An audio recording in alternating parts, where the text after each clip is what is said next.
Après s'être absentée pendant quelques jours, Maeva Genam est réapparue sur les réseaux sociaux. Premièrement pour nous annoncer qu'elle avait retiré ses fesses et qu'il ne fallait pas faire comme Kim Kardashian, mais aussi pour s'en prendre à une agence, WeHaven't. Selon Maeva Genam, beaucoup de personnes accepteraient des placements de produits prétendant soutenir la Palestine alors qu'ils enrichiraient le clan adverse. Ne prononcez pas mon nom. Maintenant c'est entre elles et leur conscience, hein. Moi, ça va rien changer à ma vie.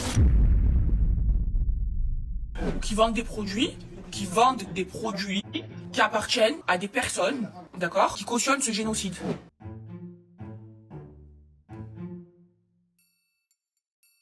Pas maquillé, pas coiffé, mais au moins je suis présent. Dans la vidéo du jour, nous revenons sur les deux grosses actualités qui entourent Maeva Genam parce que ces derniers jours, il s'est passé pas mal de choses autour d'elle. On en a parlé rapidement sur Twitch concernant la première partie hier, je vous invite vraiment à nous rejoindre sur la chaîne de replay. Mais évidemment, pour cette enquête, on rentre plus en détail dans les informations et surtout la deuxième partie de la vidéo, croyez-moi, je sais pas trop quoi en penser. Comme d'habitude, si vous voulez me soutenir, n'oubliez pas de liker, commenter et partager. Et moi, je vous retrouve juste après le générique. Let's get into the tea.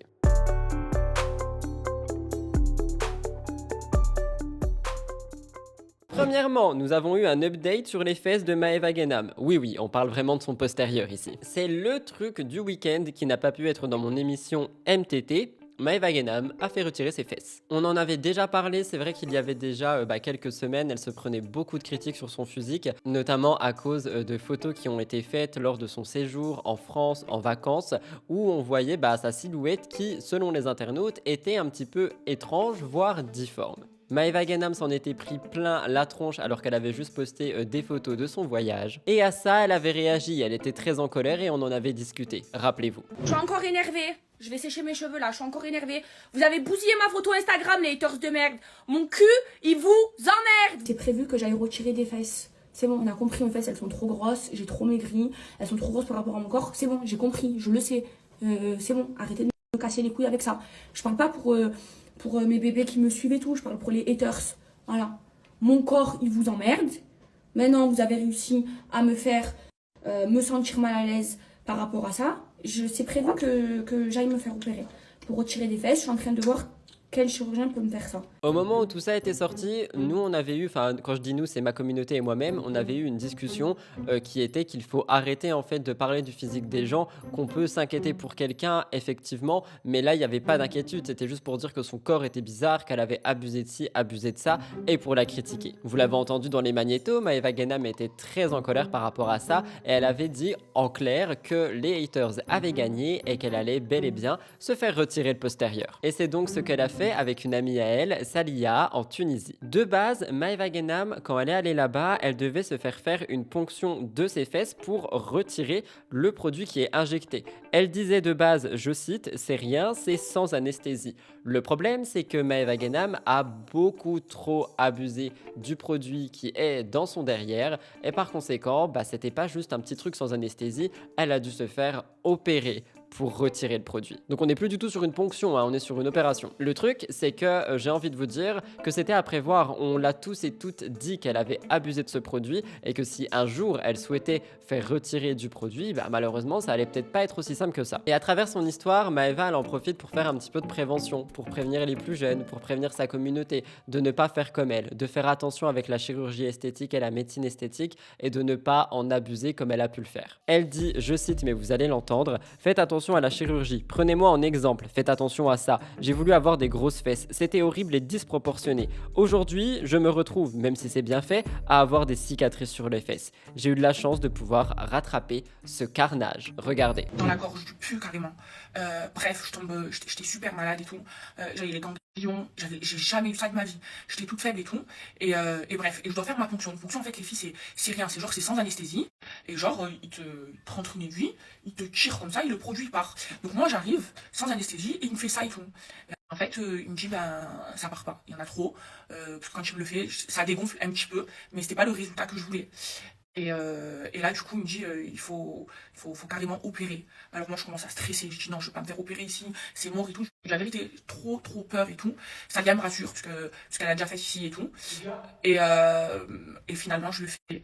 Et les filles, ça s'est super bien passé. Je suis trop contente de mon corps. Ça y est, j'ai plus mes fesses qui sont difformes, qui sont énormes par rapport à mes cuisses, mes hanches pareil. Je vais vous montrer. Attendez, je me mets debout, je vous montre. J'ai plus des fesses énormes. Regardez les filles. Voilà, c'est fini. Regardez, je peux même vous montrer mes fesses. Bon, j'ai toujours mes fesses, les filles, mais c'est pas énorme. Qu'on m'avance à sortir comme ça. J'ai eu trop peur et finalement ça s'est super bien passé. Je sais que beaucoup d'entre vous, de sources sûres, vont me dire oui, mais elle a trop abusé, etc. C'est trop facile aujourd'hui de retourner sa veste et de faire l'hypocrite et de faire de la prévention en disant que c'est mal. Et moi, je suis pas d'accord avec ces personnes parce qu'en fait, qu'elles le disent maintenant ou même dans 10 ans, l'important est qu'elle le dit, qu'elle dit qu'elle a fait, comme elle le dit, que c'était un carnage et qu'elle a réussi à l'enlever et qu'il ne faut pas faire comme elle. Et j'arrive pas à comprendre les personnes qui voient que le négatif dans cette situation et qui vont dire que Maeva Genam, oui, c'est trop facile, après 3 ans, elle s'est fait injecter.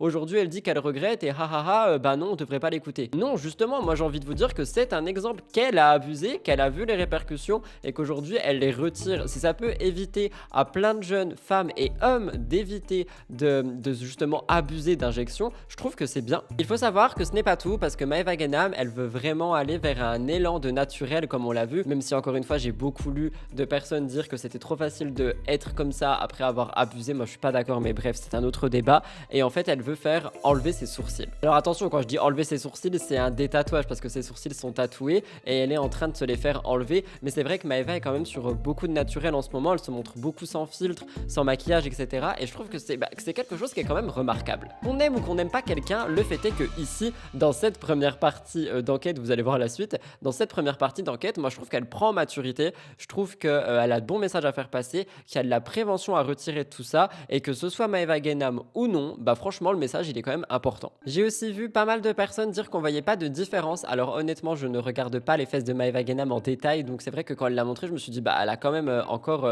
de sacrées fesses, vous voyez. Mais j'ai vu pas mal de blogueurs ici, Dumpéfer, comme vous le voyez à l'écran, faire des avant-après. J'en ai aussi vu un sur Pure Break, et on se rend compte que effectivement, si, elle a quand même pas mal retiré de produits. Le truc, c'est que ce qu'il faut comprendre, c'est que le corps, c'est pas quelque chose qui peut être changé comme ça, sans aucune conséquence, sans absolument rien. Maeva le voit aujourd'hui et comme elle le dit, heureusement pour elle, elle a pu rattraper ce carnage à temps, mais ça aurait pu être tellement pire. Et je vous parle ici de Luna Sky, Emilia Mar. Maeva disait, oui j'ai des fesses, mais ce n'est plus vulgaire comme c'était avant. C'était trop vulgaire, on ne voyait que ça. Ne cherchez pas à avoir les grosses fesses de Kim Kardashian. Quand j'en ai parlé hier sur Twitch, la plupart des viewers, et je crois qu'on était quand même 70 sur cette actu, ont dit que ils trouvaient Maeva Genam très mature. Ils ont aussi dit que sa petite frange lui allait bien.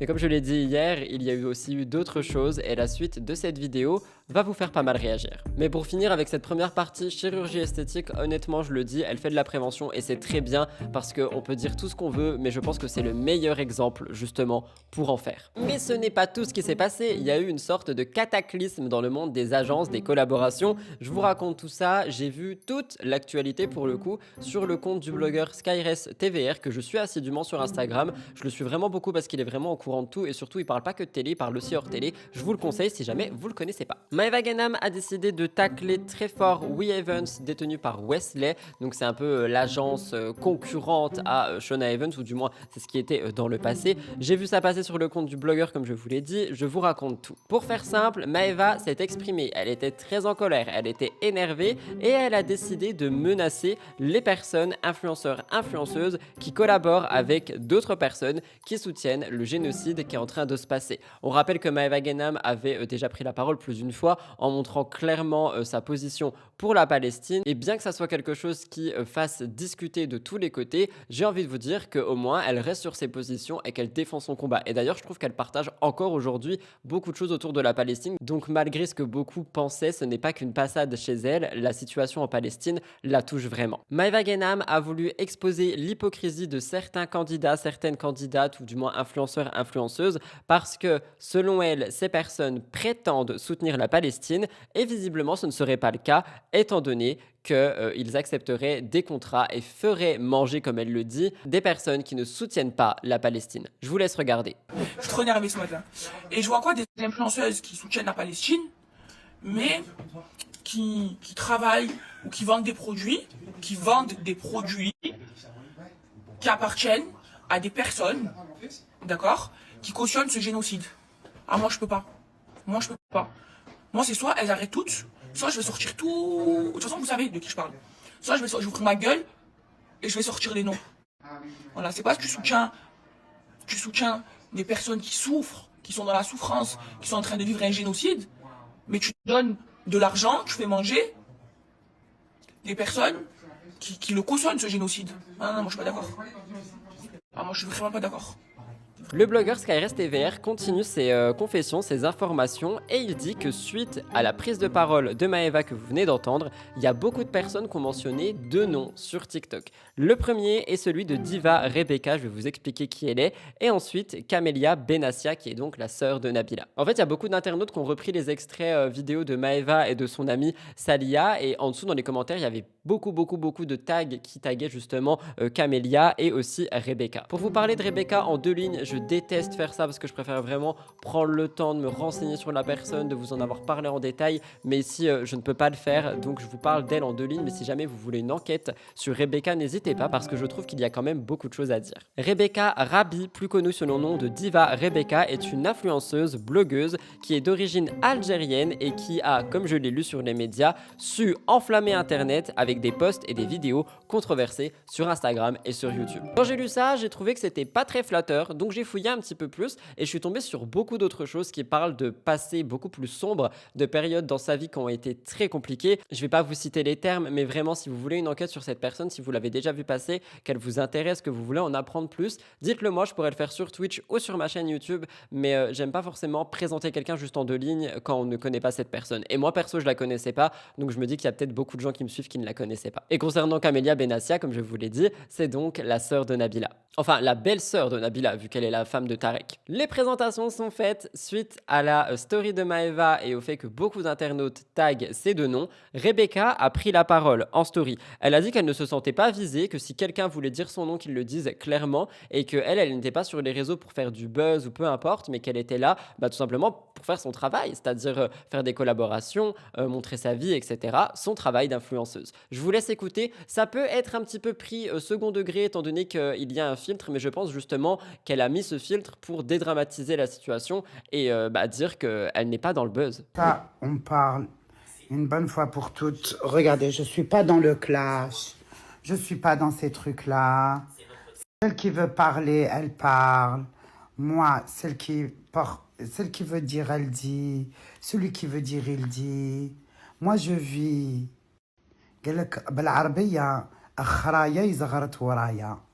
Voilà, celui qui veut dire, eh ben, qui parle, qui ose et qui prononce mon nom, c'est tout.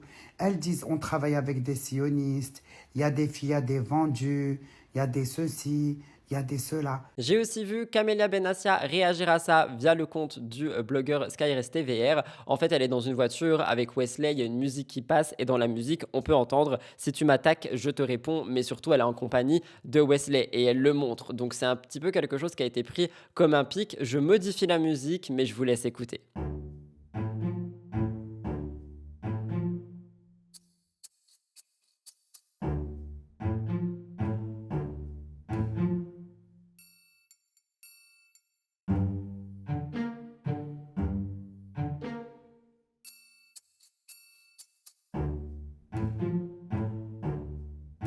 Alors, suite à ces 2 prises de parole, toute la communauté de Maeva Genam a été la prévenir, on lui a envoyé les stories, etc. Et vous vous en doutez, Maeva Genam, elle a décidé de réagir à ça. J'ai vu 2 choses, j'ai vu que Camélia lui aurait dit que finalement, elle ne visait pas Maeva, que c'était pas du tout une réponse à son pic ou peu importe. Mais moi, j'ai envie de vous dire que c'est un hasard assez étrange, non? Maeva Genam réagit une fois de plus, elle est assez en colère et c'est là que j'ai envie de vous parler d'immaturité pour le coup, c'est-à-dire que par rapport à la chirurgie, par exemple, elle va vraiment montrer une partie d'elle qui est très mature, qui va pouvoir apporter des choses. Mais ici, je trouve qu'on n'est pas vraiment sur ce registre. Je vous laisse écouter.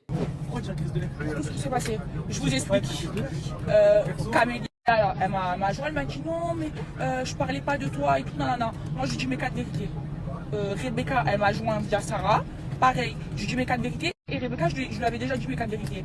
Maintenant, moi, ma story que j'ai faite ce matin, ouais, je vise toutes les influenceuses. De toute façon, elles se sont reconnues.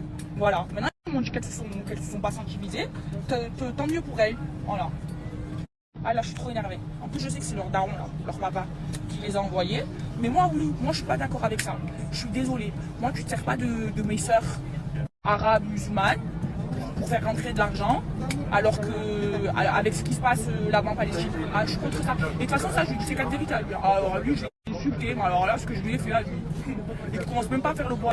Vous l'avez compris, elle parle donc de Wesley comme le papa de ses influenceuses. Après, je l'ai noté et je le dis quand même, c'est un petit peu détaché d'un côté objectif de cette histoire, mais étant donné que la situation en Palestine la touche énormément, Maëva Guénam, je pense qu'en fait, c'est juste ses émotions aussi qui parlent. C'est-à-dire que par rapport à la chirurgie, effectivement, elle va donner le plus de prévention possible parce qu'elle vient de passer par là et elle sait que c'est pas quelque chose à reproduire. Concernant la Palestine, je pense que c'est quelque chose qui la met hors d'elle finalement et qui la touche vraiment au plus profond d'elle. Et par conséquent, peut-être qu'elle parle avec les émotions. Elle est sanguine, elle est comme ça et je pense que, étant donné qu'elle montre tout, on verra encore ce genre de facette d'elle. Par contre, effectivement, est-ce que c'est à mettre en story, etc. Je ne sais pas. Et je précise que je dis ça parce qu'elle le dit elle-même, elle a terminé Wesley, etc., etc. Elle l'a détruit, elle l'a insulté, tout ça. Mais le truc, c'est qu'elle l'a fait en privé et que je pense pas qu'elle soit obligée de le dire en public. Mais encore une fois, j'ai pas envie de prendre sa défense, mais je pense sincèrement que la situation en Palestine la touche énormément. Et à tout ça, il y a une personne qui a répondu,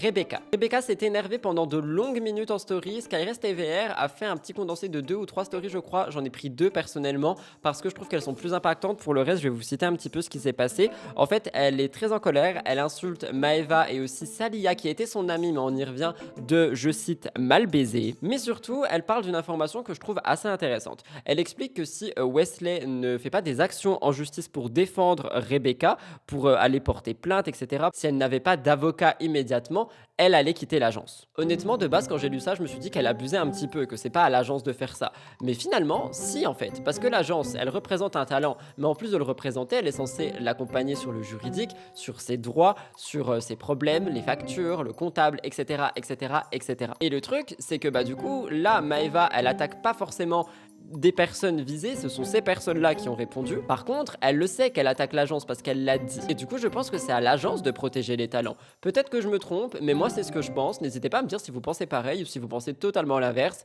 et que vous trouvez que Rebecca abuse. Mais c'est vrai que de prime abord, je me suis dit, non, mais c'est pas quand même à l'agence d'aller gérer ce problème. Mais finalement, Rebecca, elle s'est retrouvée mêlée à ça parce qu'on lui a donné des contrats qui, visiblement, n'ont pas plu à Maëva Guénam. Mais les contrats, ils ont été donnés de l'agence. Rebecca, elle le dit et je le maintiens parce que je suis d'accord avec elle. Elle ne fait que son travail. On lui offre des contrats, on lui offre des propositions de partenariat, elle les accepte ou elle les refuse, elle fait ses placements, elle prend son argent. Elle le dit elle-même, elle n'est pas là pour le buzz, elle n'est pas là pour une pseudo-guerre en ligne et surtout, elle ne veut pas se mêler d'un conflit qui, lui, pour le coup, ne se déroule pas en ligne. Je vous laisse écouter Rebecca. Si cette agence-là ne rapplique pas, elle ne vient pas, moi, m'emmener au commissariat pour déposer plainte et prendre une armée d'avocats. En plus, je suis malade. Tout le monde le sait. Contre tout ce qui se passe. Pourquoi? Parce que je fais un code promo. Je fais des codes promo et que je travaille, que je paye mes impôts et que je suis correct et que je suis réglo.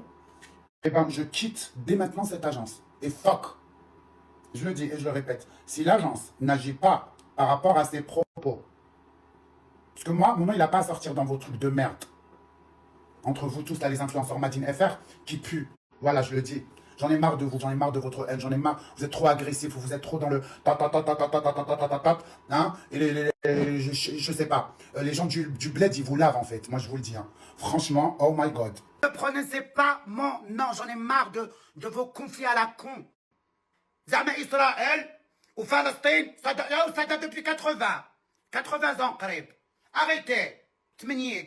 Tmenikologie. Il y avait d'autres choses qu'elle disait du style « J'en ai marre de vos conflits absurdes, Israël et Palestine, ça date des années 80, arrêtez l'hypocrisie, c'est maintenant que vous découvrez ce que signifie être sioniste. » Et elle appuie vraiment le fait que dans l'agence de Wesley, donc dans l'agence We Evans, elle dit qu'elle ne lui doit rien à lui et qu'en fait c'est lui qui lui apporte des contrats, et enfin juste une collaboration quoi, entre un talent et une agence. L'agence lui offre des contrats, lui propose des partenariats, elle accepte, elle refuse, elle prend son argent, mais elle dit qu'elle ne doit absolument rien à Wesley et que s'il ne la défend pas juridiquement parlant, elle compte bien quitter l'agence. Et croyez-moi, un talent en moins dans une agence, ça se fait ressentir. Et finalement, j'ai aussi vu ça passer, Rebecca se montre assez déçue de Salia, qui est donc l'amie de Maëva Guénam, parce que Skyres TVR nous explique que Salia et Rebecca auraient partagé pas mal de bons moments ensemble, des repas, qu'elles se pensaient amies finalement, et que Rebecca est déçue et se sent un petit peu trahie des actions de Salia dans cette situation. Pour réagir par rapport à cette deuxième partie de vidéo, vidéo.